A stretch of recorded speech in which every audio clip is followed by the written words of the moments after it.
پاکستانی جیټ الوتکو ننګرهار کې بمبار کړی او د کونړ پر فضای دورې وهلې دي.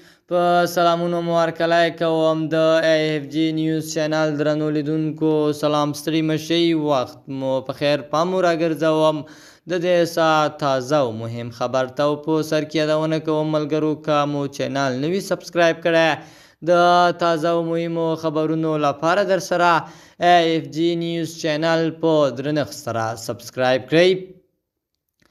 زاویه نیوز له ځایي سرچینو معلومات ترلاسه کړی چې د شنبې په شپه شاوخوا 8 بجې پاکستاني جیټ الوتکو د ننګرهار د مومندرې ولسوالۍ په باسول سیمه کې بمباري کړې او تر پیښې وروسته ساحه کې امبولانسونه د جسدونو او ټپیانو د انتقال په حال کې لیدل شوي دي.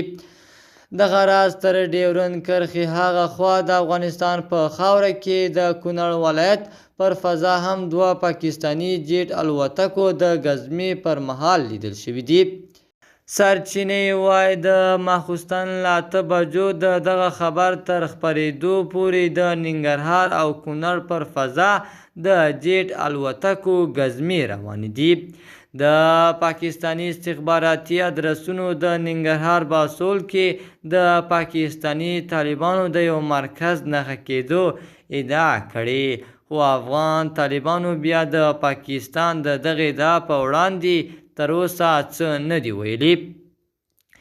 پاکستاني جیټ الوتکو تر دې وړاندې هم د افغانستان په یو شمېر ولایتونو کې اهداف په نښه کړي وي.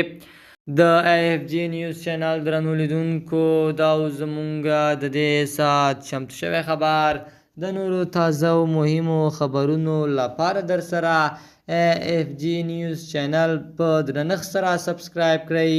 تر بیا ښې چارې، د الله په امان.